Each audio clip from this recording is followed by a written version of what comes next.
Hello and welcome to Two Therapists and a Microphone. I am Dr. Harrison Davis. And I'm Dr. Aisha Dickerson. Two Therapists and a Microphone is a show about mental health, relationships, and social issues that personally affect you.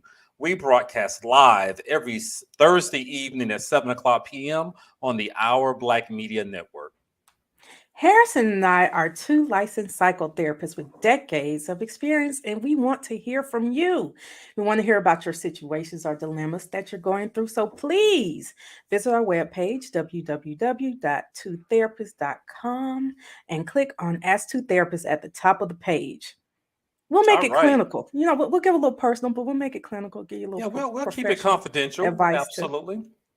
So today's show, we call it Hot Topics, where Dr. Aisha and I we bring up a topic, and we don't let the other person know what we're going to talk about. Surprisingly, last time we had the very same topic. I don't It think was a very hot topic. it was a hot topic, and we needed to talk about it too. Fathers and their grown kids when you're absent. Don't expect a whole lot.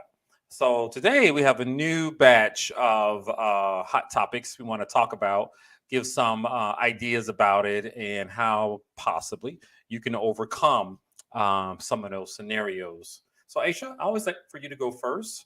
Let's talk I about. always go first, Harrison. You want me to go But okay. first? Yeah, I want you to go first this time. Go I ahead. could do it. I could do it because I got one. So I was out with a few friends recently, and they invited some other guys out, and had a short, brief conversation with a friend of a friend. That means I really didn't know him, and he knew about my career and what I do for a living. And okay, okay, gotcha. And so, yes, here we go. Sorry about that. Yeah, anyway, I was talking to him. He was describing to me, he's about 40-ish, mid 40s, 45, divorced. And he was in a relationship with a woman who was also divorced. And she has a grown kid in college in the Atlanta area. And he said he was feeling really good about the relationship. It was going well, but there was an issue he wanted to ask me about. So I want to bring it up to you because we didn't have a time to finish the conversation, because we're out at a sports bar watching the game. And but here's the situation that was described to me. I really hope he's not watching. But Oh, I so the hope problem again. was the girlfriend, I think they've been together for almost a year. They're grown, mid 40s, and he has a kid too. That's right, grown child. Her ex husband was always at the house. Her Is ex he husband, homeless? her ex husband would come over to fix things, take care of the daughter's car, who's in college. And on one occasion, when he took his girlfriend out, I guess, and brought her back to her house. I don't know the situation. The ex husband was in the house eating at the kitchen table. Now he said he had a good relationship with the dude. He was cool. They didn't have any issues. The reason they broke up, the girlfriend and her ex husband, was because he cheated on her and got another woman pregnant. So all of that was cool. He was just really bothered and wanted to know, was it right for him to feel so uncomfortable that he's always there?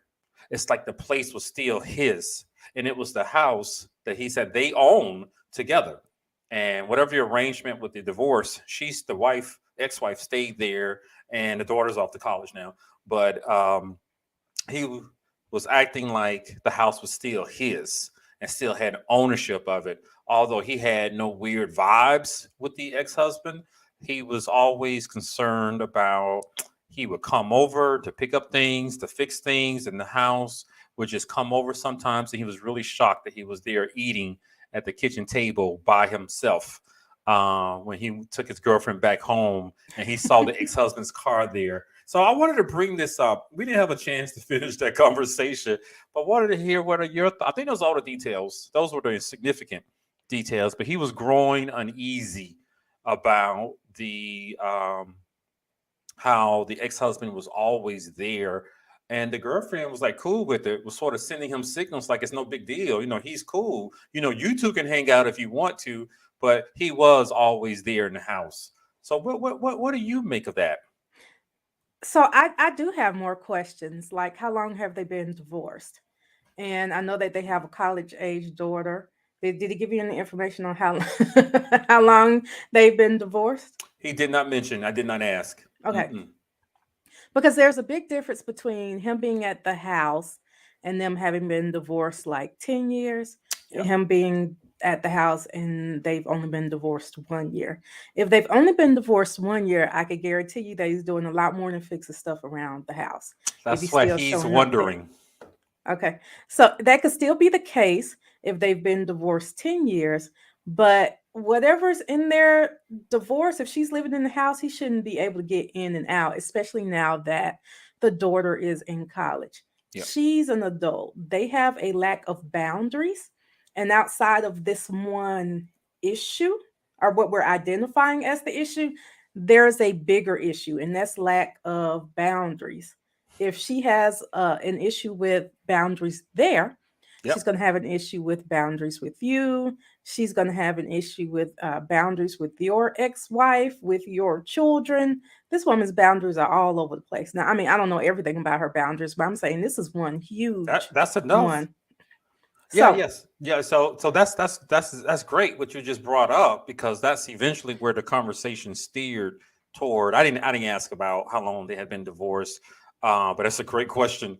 But it was suspicious behavior oh, for definitely.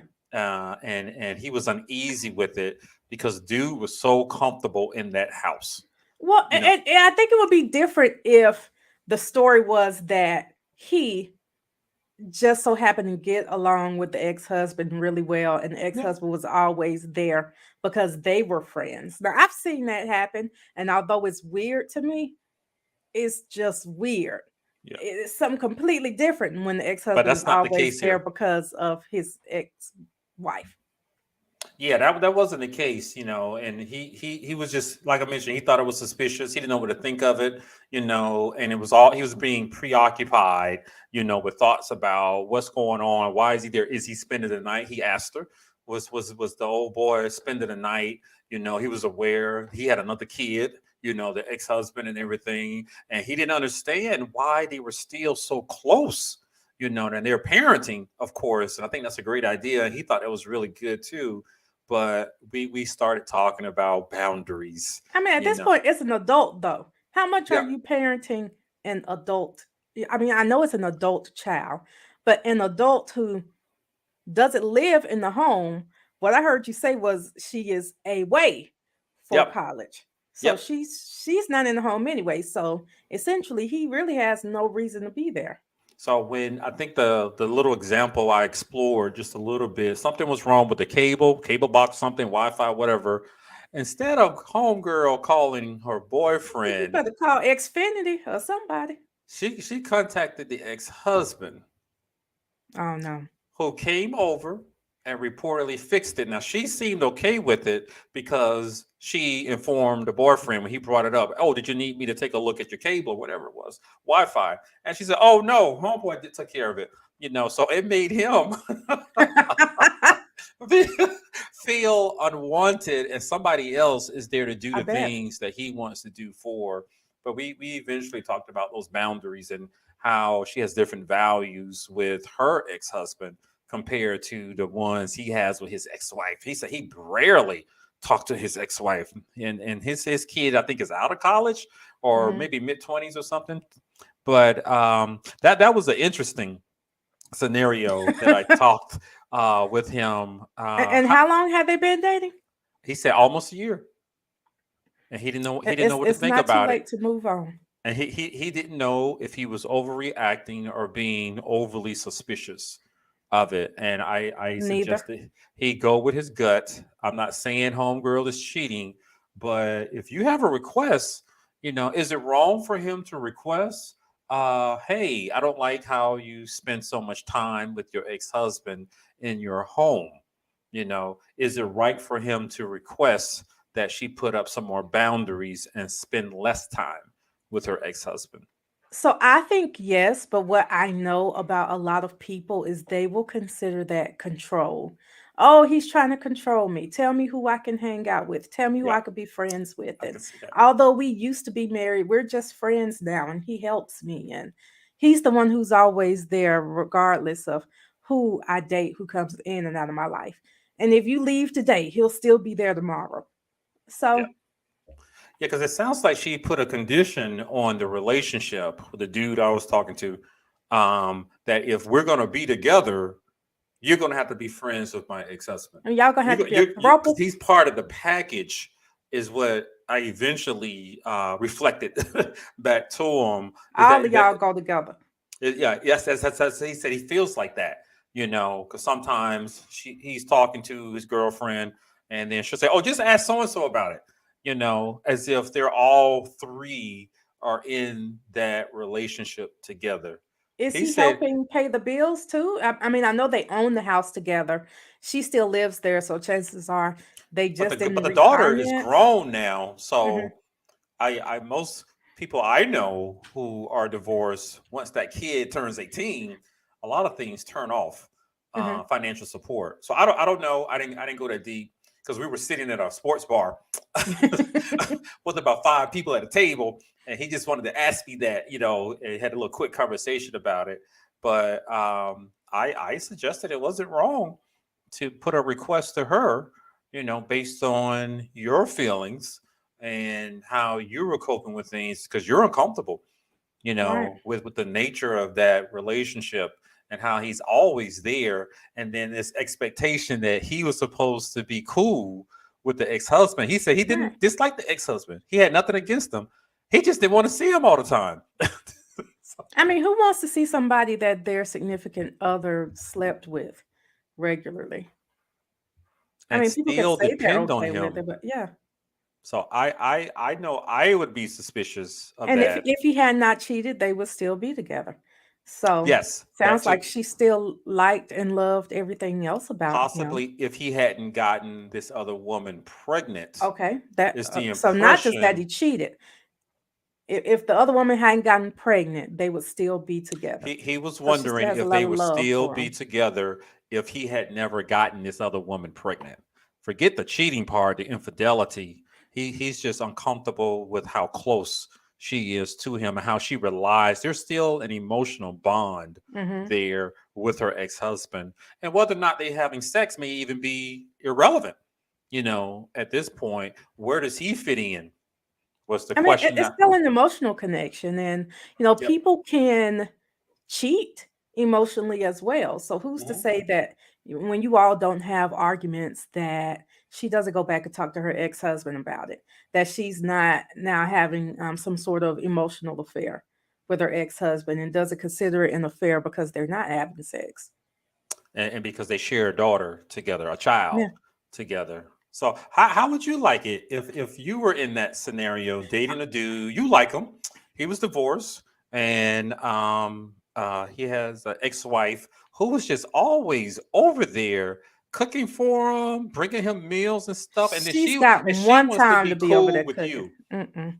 We could be cool if she could cook at her house if they're doing something for the kids, but it would only take one time for me to know she was at his home cooking for him and And not he didn't hide it. And he and didn't not hide their it. kids, and Like they're still a family. that doesn't work for me. Now, here's the thing, it works for some people. So it might work for this guy you're talking about, but it No, wouldn't it's work for not. me. It's not. I Y'all can know this tell. about me. I don't do that. I These just are wanted to things ask everybody knows from a about me. woman's perspective, the tables were turned because he seemed a little torn by it and not quite sure what to do next. Because quite possibly, I could tell he's going to have to make some decisions that might ultimately end that relationship. Because if you're that uneasy that you're going to talk to a stranger, you know, through a friend who you know is a therapist at a sports bar, then it's obviously something on your mind. So I I could even almost understand if the children are younger. I know that a lot of people work yeah, together and make sure that the children still have some consistency and Maybe there's a meal being cooked then, and making sure that stuff is fixed at the home because your kid lives there. And even Mm. then, that's still a little boundary blurring. So But they in this deserve a case, key to the house still, or they no, could enter and come and go when they want to. absolutely not. That's so cool. I mean, you and your boyfriend go back to his place, and his ex-wife is eating a meal at the kitchen table. I'm just turning around. I'm walking back out. Everybody's blocked. The end. So my suggestion, I don't even think he's listening to the show. I didn't even mention anything about the show. My suggestion would be you set your own boundaries, what you're comfortable with, Right. and put out a request about what your expectations of her, and see how she responds, and whether or not she is more loyal to you or to her ex-husband, and keeping up this emotional connection where they still feel like a family. Because he was actually brought this up. He was actually worried about how they were going to spend the holidays and whether or not old dude was going to be there. Oh yeah, if he's there when his daughter is there, he's definitely gonna be there when she is there. Yeah, but he wants to be the one who fixes the daughter's car or come over and fix the Wi-Fi, whatever those things that guys sometimes do. But Hmm. but someone else is there, so that means someone else is in that relationship, and So it she doesn't. doesn't really need you. That's the feeling that I was getting from him, where he didn't feel needed, and that this was a weird relationship where there's a third person involved, and he was expected to be cool. That's the term he used. He was expected to be cool with old dude, the ex-husband, but he didn't want any of that. So just like any other couple romantic relationship, your needs got to be met, Yeah. and if they're not, then you should at least discuss it, and don't allow her to make you believe you're overreacting, because she's comfortable with that facade that's going on, or still pretending like they're married.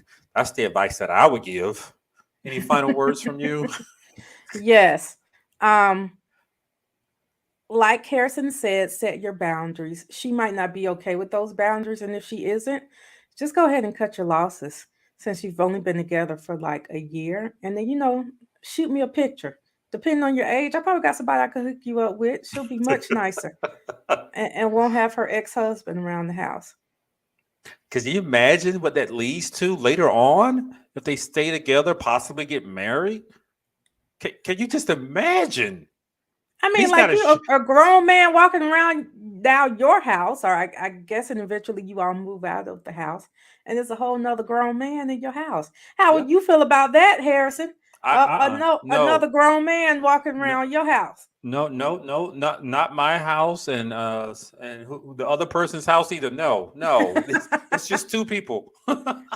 So that's my advice for all you out there in a similar situation, or somebody in a similar situation. Set those boundaries and those expectations. You have a right to be in the type of relationship you want to be in, and if you don't want to be in a relationship with a third person, even though it's only emotional, I think it's only emotional. I'm not too sure, but you still don't have to like it. So I'm just surprised. I didn't know people did that. Remain so close with their exes, where they're still intimately involved in their life and the new person who they're trying to establish something with. I didn't know people did that. I mean, I guess it could be healthy. I'm just having a difficult time seeing how. That's it. It's And if it's he's already I can't see uncomfortable, it. so that's my hot topic for All the day. right. That was an interesting one. That is funny. All right. So, anyone who knows me knows how much I love football, especially college football, because I'm from Alabama. I don't care that much about NFL football, not as much as Harrison does. So, college football, and other people who know me know that I am from Montgomery, Alabama, home of Alabama State University. And this past weekend, they had their homecoming against Jackson State, whose current head coach is Deion Sanders. Of course, Jackson State won. I think people could say, no, I thought Alabama State had a chance. I thought everybody knew Jackson State was going to A win, loss but is a loss. right. But at the end of the game, There, Deion Sanders and Eddie Robinson Jr., they shook hands. Usually they go in for the bro hug. And there seemed to be a little a pushback and some It words. was a And block. It was is a that what hand. we consider I a saw it. block? I saw it. Mhm. And then there was the interview afterwards where But Eddie don't Robinson. forget, don't forget that when Dion went to shake the other coach's hand, he put his hand up on his shoulder to keep distance, and he swiped him away and said, "You're not swag." That's the comment Was this he at the made. beginning or was This this at the end? this is At the this end? is at the end At of the end. him Okay. attempting to shake his Oh yeah, yeah. hand on the field after the game. Yeah. So, I mean, I had this conversation with my father yesterday, and we were on two different pages. My dad went to Alabama State, and so he was all like, Deion Sanders was wrong, all Really? that stuff. And I was like, right. Like, I mean, he's all in for Alabama State, but, Okay. and he's like, Deion ain't swag, but how is he not swag? He I don't brought all understand this that. money to swag. So, according to my father, because Deion went to wherever he went to school, Florida State. Even though he coaches for SWAC, Eddie Robinson went to Alabama State, so he's SWAC. Oh, he Why does doesn't. it matter where you went to school? I didn't know that. I'm glad you explained that because I didn't get that. I saw the interview Dion did afterwards. He was Mhm. upset. I don't blame him, and he said, "Who is Swag?" And now he's made a whole song. I mean, you know what? Somebody And made a nothing song else. about it. Deion Sanders is a marketing genius. Yes, he He is. took what Robinson said, and now he is making money off of it. It's the trending hashtag on Twitter. Hashtag who was SWAC.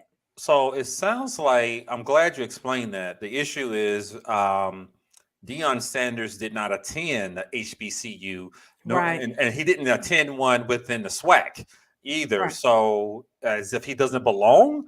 So I didn't understand why the other coach was so upset. The Alabama State coach, you lose, you lose. Well, he said Happens that all the time with the Falcons. I know, right? And you still love him, Harrison. I sure do. But he said that Deion was talking a bunch of mess all week. He and does. then he came and he walked around the field and was talking to the players, and he was disrespectful.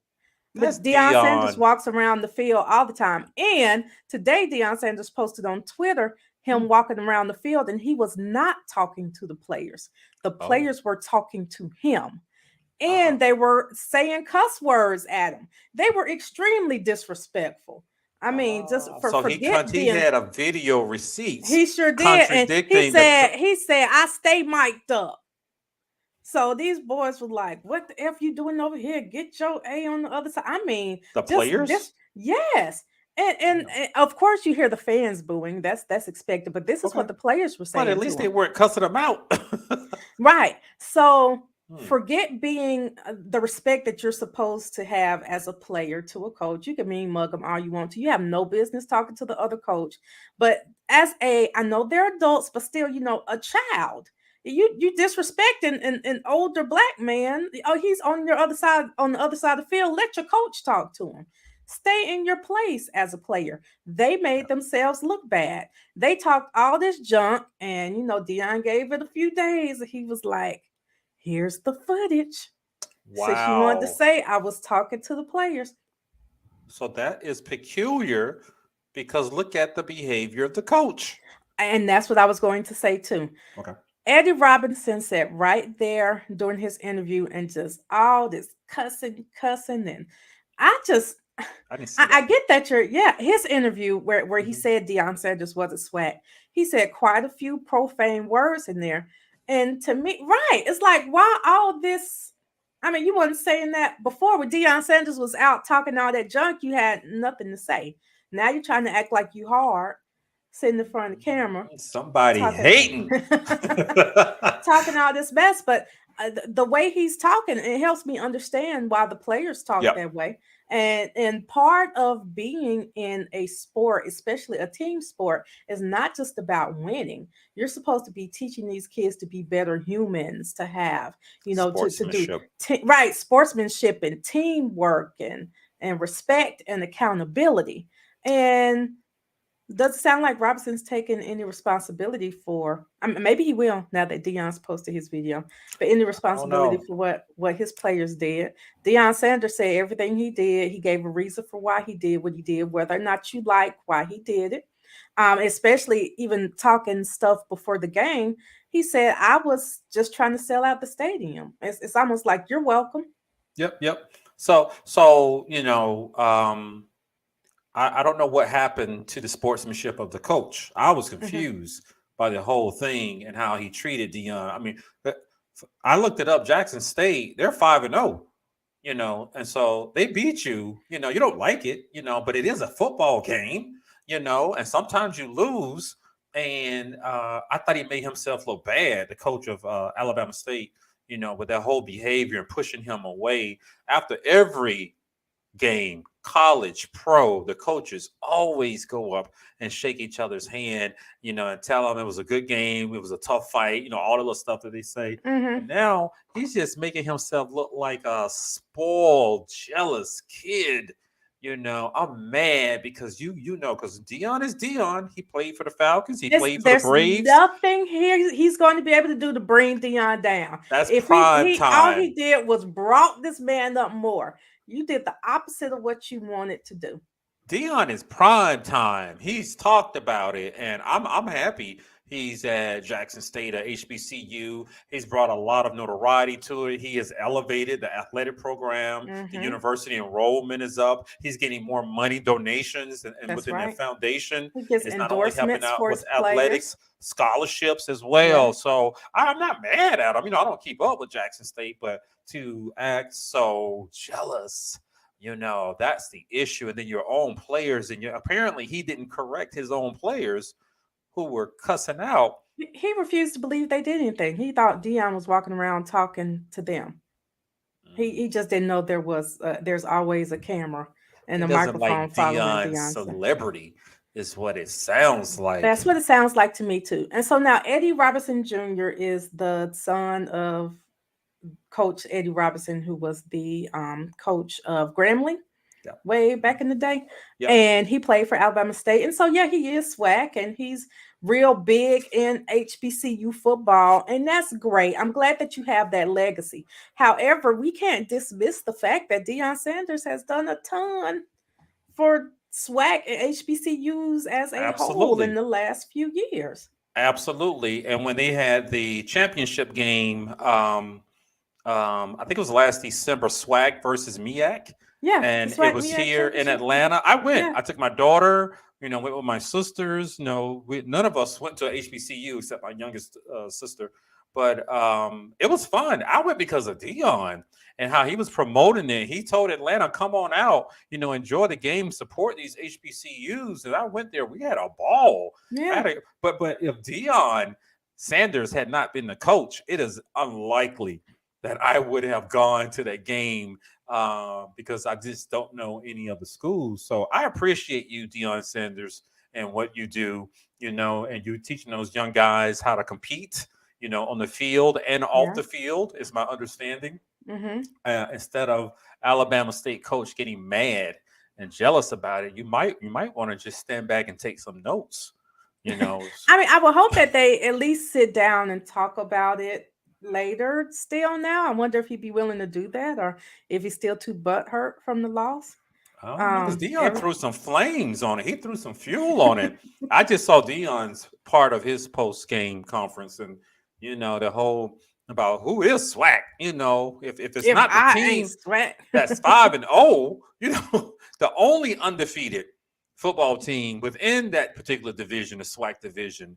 What is it that you talk about? If you want to be SWAC, then why don't you be 5-0? Is what he was Well, really saying. and he had to build up to that. Their record wasn't that great, the previous year. So it's not like he just came out and all of a sudden the team was great. He had to build a new team. He had to help them play better. I mean, he had to actually put some work in. And Yeah. so, follow his model. And hopefully the other teams could get. I mean, Deion Sanders and Megan Thee Stallion. They got a lot of people going to HBCUs now. They sure do. And Oprah Winfrey.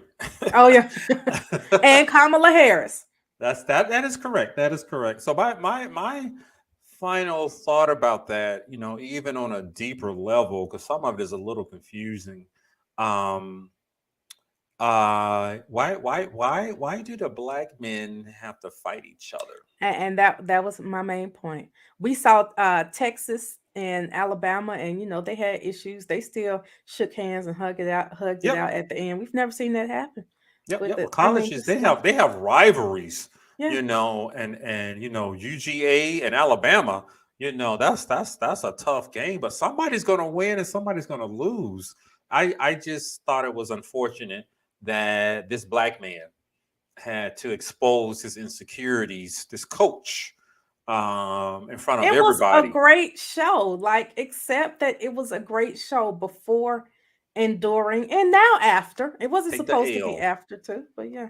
take the L, Try to do and better next year. yeah, yeah, or you continue winning the other games. You might see them again in the playoff system, within the Mhm. SWAC system. But I just thought it was unfortunate that that incident happened between two black men, and one of them, who has a lot of celebrity. He uses it too. I don't blame you. Do your thing, Dion. And the other one just appears to be jealous. But instead of admiring that and taking the loss, he decided to do something that was a little childish and immature. Yeah. And it sounds like he's sticking to it, Yeah. trying to make Dion the enemy. They beat you. The Well, game well, is another over. thing is I really don't know what he thinks afterwards, because I mean, I don't know if he's even on social media, but if he was, he doesn't have any type of social media following that Deion Sanders does. So, his celebrity is still going to get his word out more than Eddie's is. I mean, you might want to Yeah. make a statement somewhere, sir. And I might be stepping out on a limb with this one, but the message that he's sending out to other younger black men Hmm. on how to handle conflict or disappointment. We all saw what happened at the Oscars just a Oh, few okay. months ago Right. when a black man was mad at another black man because of a joke, and he decided to embarrass himself and the other black men by slapping the smack out of him in Hmm. front of the world. I thought that was a poor example of maturity. And here we are with something less severe, but it still sends that same message that, young black man, you can get mad. He can outshine you. He can outdo you. And you go smack him, or you Yeah. push him in the shoulder, to show him, who you are. That's the message that, Assert your dominance at all yes, times. although you lost. But that's what's unfortunate here. And there are a lot of young black men, 18 to 25. They're going to see that and they're going to like that, and Hmm. they're going to try to emulate that. Yeah. And believing that Dion somehow disrespected the coach, and so he deserved what he got. So that's the part that I found very discouraging from that, and it had to happen with two black men. Agreed. Agreed. All right. So, any other final thoughts from you, Dr. Aisha? That was a good one. I, So again, your dad was saying what? What was your dad saying?